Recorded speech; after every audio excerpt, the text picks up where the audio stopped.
serré. Un peu sur du temps. Mes amis, j'ai eu l'occasion, mais je le réitère, de vous féliciter, de nous féliciter des résultats exceptionnels qui ont été obtenus grâce à vous sur la ville, notamment d'Hénin-Beaumont. Permettez-moi, 48% au premier tour, 53% au deuxième tour.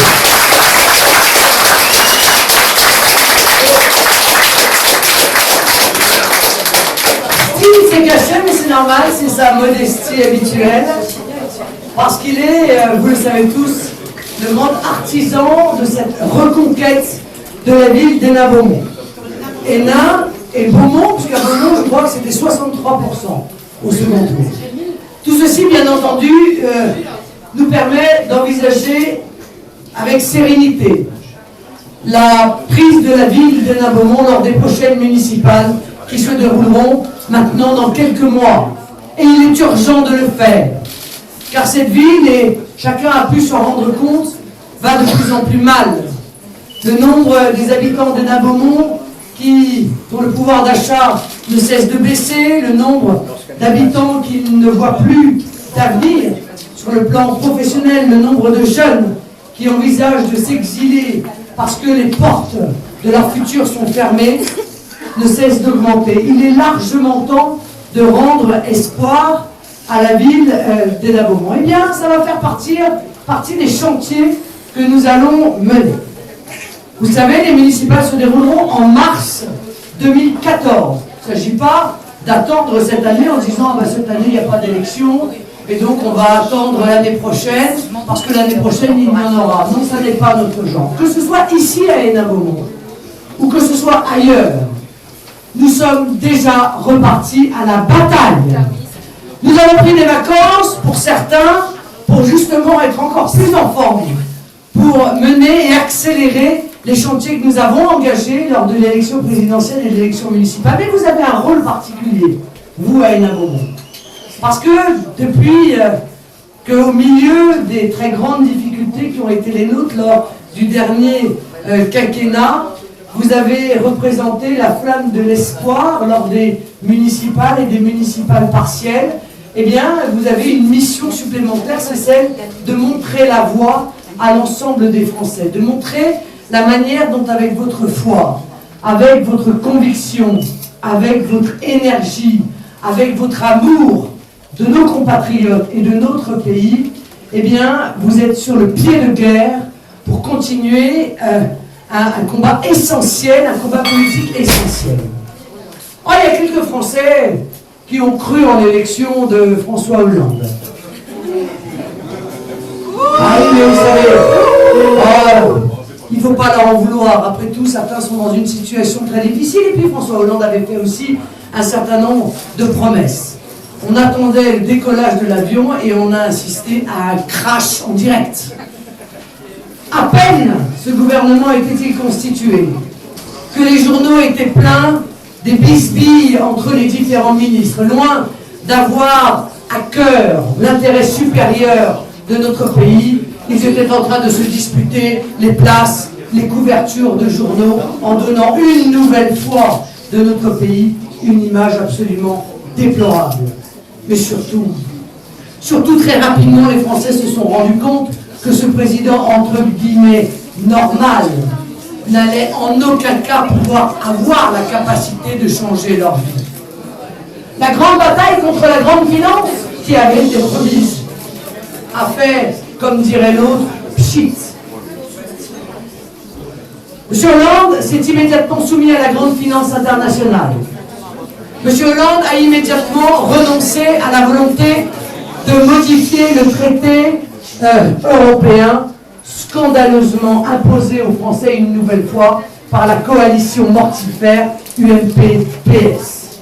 Et alors s'il y avait un symbole de cela, et je pense que vous avez tous pu en être témoins, ça a été la danse du ventre des pas moins de 10 ministres socialistes à l'université d'été du MEDEF, allant discuter avec Mme Parizeau de la manière dont on allait encore pouvoir triquer les salariés, déréguler le droit du travail et appliquer la sacro-sainte austérité auquel, bien entendu, François Hollande n'a pas renoncé, mais qu'il va, par l'intermédiaire de ses différents ministres, accélérer. Oh, vous inquiétez pas, la grande finance n'est pas inquiète. C'est celle de gauche qui a remplacé celle de droite, d'ailleurs. J'en veux pour preuve l'intervention de la banque Lazare, les amis de gauche, les amis banquiers de gauche de M. Hollande remplaceront les amis banquiers de droite de M. Sarkozy, mais pour les Français, ça ne changera strictement rien. Pour ceux qui attendaient un changement dans notre pays, eh bien, ils en seront en l'occurrence pour leurs frais. Alors, je vous passe ce que j'appelle le gaucho-laxisme traditionnel. Il n'y a pas de délinquants, il n'y a que des victimes de la société. D'ailleurs, les pauvres, il ne faut pas les mettre en prison. Vous me direz, ils n'y étaient pas déjà. Donc, ça ne changera pas grand-chose. Et puis, il faut supprimer les centres éducatifs fermés parce que les jeunes mineurs délinquants, il faut les comprendre. C'est après tout sûrement de la faute des braves gens s'ils sont tombés dans la délinquance, etc., etc. On va ouvrir les salles de shoot pour régler le problème de la drogue. Hein. Voilà, comme ça, en plus, ce sera nous, c'est nous qui paierons l'ouverture. Et puis, après tout, est-ce qu'on ne va pas dépénaliser, blablabla. Tout ça, on le connaît par cœur. Alors, on ressort les vieux pansements socialistes sur les jambes de bois. On va faire des contrats aidés. On a connu ça pendant des années, toujours pour les mêmes, d'ailleurs. Hein. C'est les contrats aidés pour les quartiers difficiles. Suivez mon regard. Les contrats aidés pour les jeunes des campagnes, il n'y a pas. Pour les jeunes de la ruralité, il n'y a pas. Pour les bassins d'emploi qui ont été exterminés par leur politique de désindustrialisation, pas plus. Rien de nouveau sous le soleil. Quant à l'UMP, non, c'est même pas la guerre des chefs. La guerre des chefs, ça pourrait avoir de la gueule. C'est la guerre des sous-chefs. Chacun y va de son amabilité à l'égard de l'autre, oubliant là encore totalement de faire la moindre proposition politique. Là encore, on n'en attendait pas grand-chose, puisque pendant 5 ans, on a vu l'incapacité qu'ils avaient à s'occuper des véritables problèmes des Français.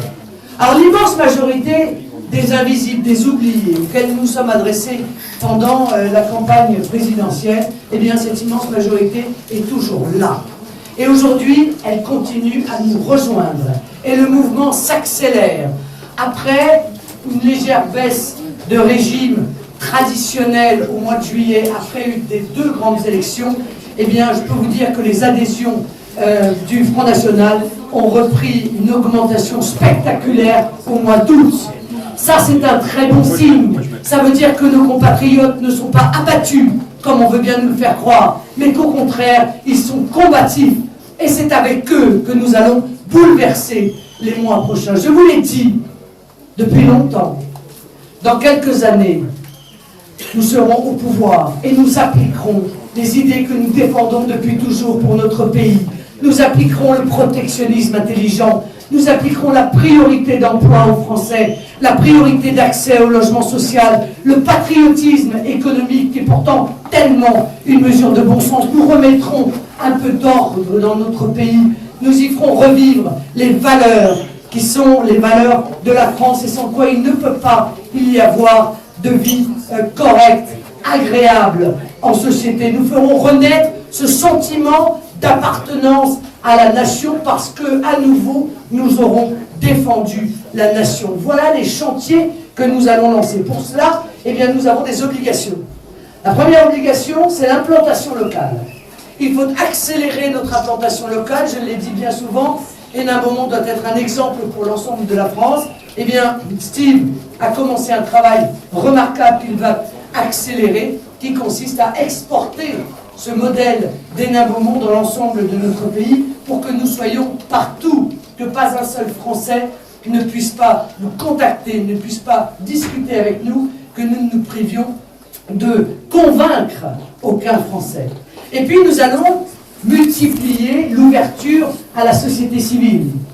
De plus en plus de personnalités de la société civile se joignent à notre combat malgré la persistance du sectarisme exprimé par certains dirigeants français. Ça ne les dérange plus.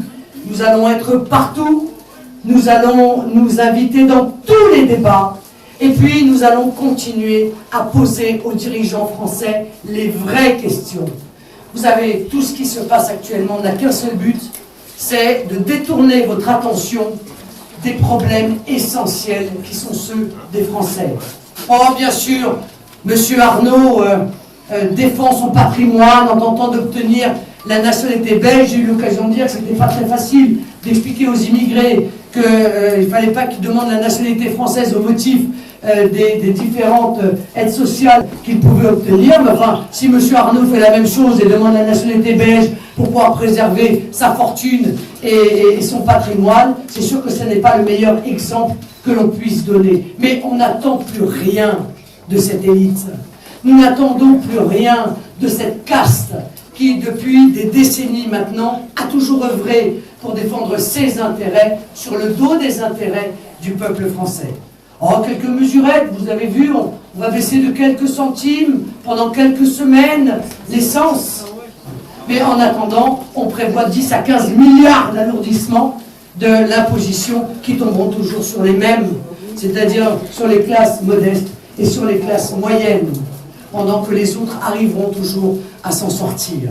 Eh bien, face à ce parti socialiste qui, déjà, déçoit autant, y compris, encore une fois, les électeurs de gauche qui y ont cru, face à cette UMP qui n'est, comme je l'ai dit, qu'un troupeau de moutons qui a perdu son patou.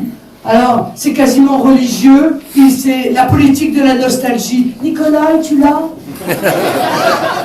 Vous ne voyez pas, mais Nicolas est près de nous. Ça ne fait pas une politique pour un pays. Eh bien, face à cela, nous sommes, oui, la véritable et la seule opposition au système.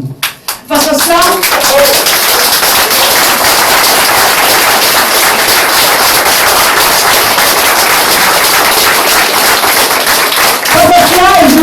je vous le dis sans excès de modestie, nous sommes les seuls à avoir le cœur, les tripes et les épaules pour arracher notre pays à la crise terrifiante qu'ils sont fabriqués, qui n'est pas tombé du ciel et qui n'est pas une fatalité.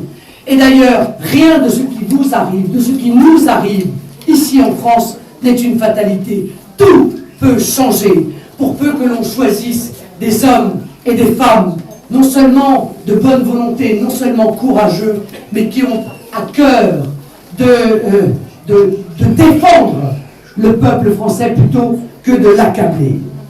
Notre premier combat politique, ça va être le traité européen. Une fois de plus, on impose aux Français un traité européen.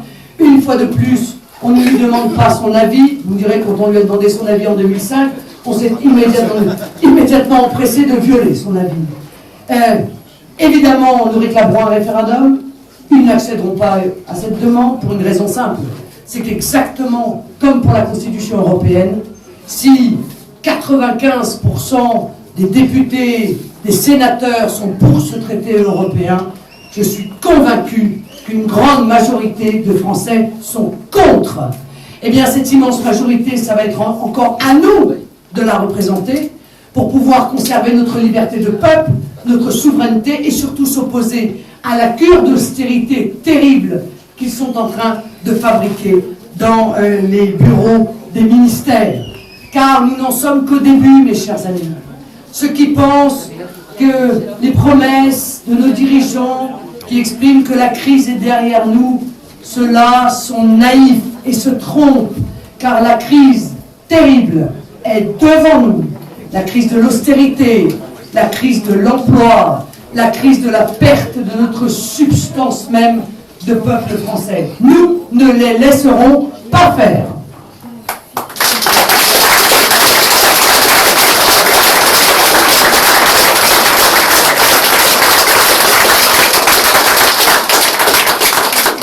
Mais ceux qui croient qu'il n'y a pas d'élection cette année n'ont peut-être pas regardé de près le recours que nous avons déposé contre l'élection de M. Kemel. Ce recours qui avait été traité par-dessus la jambe par les médias, eh bien, il s'avère évidemment qu'il est extrêmement sérieux. Les irrégularités que nous avons pu constater incontestablement démontre que M. Kemel a volé son élection, que le Parti Socialiste a volé son élection. Je suis par conséquent convaincu que ce recours va aboutir, que cette élection sera annulée et que nous aurons l'occasion, dans quelques semaines, de repartir ensemble à la bataille pour qu'il y ait enfin un député digne de ce nom qui soit élu dans cette circonscription.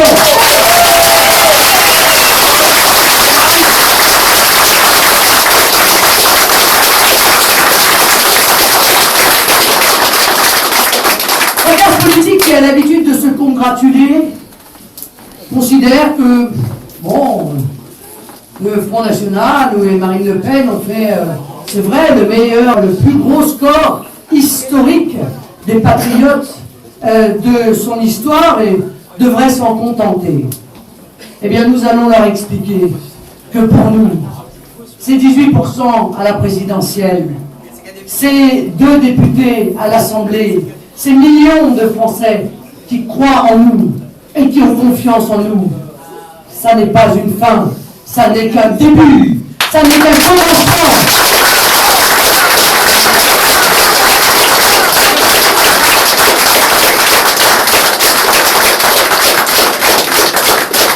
Alors mes amis, en cette rentrée, c'est ce signal que nous allons lancer. Je sais que je peux compter sur vous, je sais que je peux compter sur votre abnégation, sur votre amour de votre prochain, sur votre amour des Français, sur votre amour de votre patrie, de votre nation, sur votre foi en l'avenir, sur votre amour aussi de cette jeunesse qui attend tellement de nous pour qu'ensemble nous repartions à la bataille et que nous accumulions les victoires, pas pour nous, pas pour notre ego personnel, mais pour enfin construire l'avenir que nous méritons.